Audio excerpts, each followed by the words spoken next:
औज़ुबिल्लाहिमिनश्शैतानिर्रजीम बिस्मिल्लाहिर्रहमानिर्रहीम। अस्सलाम वालेकुम फ्रेंड्स, मैं आसिम ज़ाहिद डिफेंबर 12 से। उम्मीद है कि आप सब लोग खैरियत से होंगे। फ्रेंड्स, आज जो मेरी वीडियो का टॉपिक है वो है how to calculate battery backup time. लेकिन वीडियो को शुरू करने से पहले आप सबसे गुजारिश है कि मेरे चैनल को सब्सक्राइब करें, मेरी वीडियो को लाइक करें एंड उन्हें शेयर करें। तो चलें फ्रेंड, वीडियो को शुरू करते हैं। फ्रेंड, यहाँ पे जैसे कि लिखा हुआ भी नज़र आ रहा है how to calculate battery backup time, यानी कि आपकी जो बैटरी है वो कितना बैकअप टाइम देती है।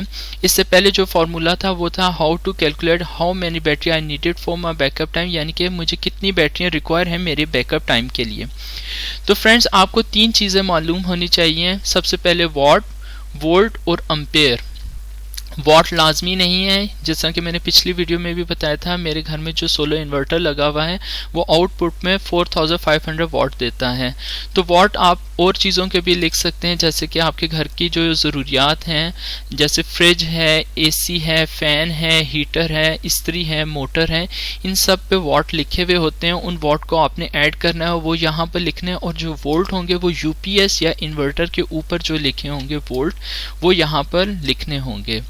उसको जब हमने डिवाइड किया है, वॉट को वोल्ट के साथ डिवाइड किया है, तो हमारा अप्रॉक्स लोड जो आ गया वो 93.75 एम्पेयर आ गए हैं। तो जैसे कि यहाँ पर मैंने लिखा हुआ है। अब बैटरी के एम्पेयर हमने लिखने हैं, जो आपकी बैटरियाँ कितने एम्पेयर की हैं। अब यहाँ पे क्योंकि मेरे घर में जो सिस्टम लगा हुआ है वो 48 वोल्ट का है, तो दो तरह से बैटरी को अटैच किया जाता है। एक है पैरेलल बैटरी सिस्टम और दूसरा होता है सीरीज़ में।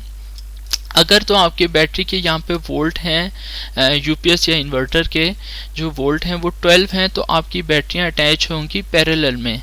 और अगर 24 वोल्ट हैं या उससे ऊपर हैं तो वो सीरीज़ में आ जाती हैं। जैसा मेरे घर में 4 अदद बैटरियां लगी हुई हैं 210 एम्पेयर की, तो वो सीरीज़ में। अब 4 अदद जो बैटरियां होगी, ये चीज़ लाजमी आपने देखनी है ताकि ना आपको सही तरह समझ आ सके।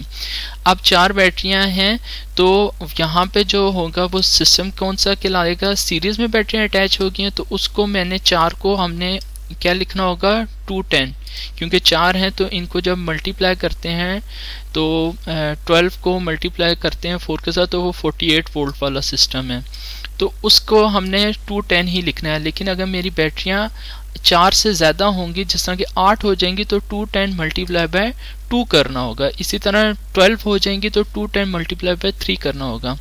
अब ये तो चीज़ आपको मैंने सीरीज़ और पैरेलल समझा दी। तो पैरेलल में क्या होगा, अगर यही सिस्टम है तो पैरेलल में क्या होगा, 12 वोल्ट की हैं और 4 बैटरी हैं, तो मल्टीप्लाई बाय 4 हो जाएगा।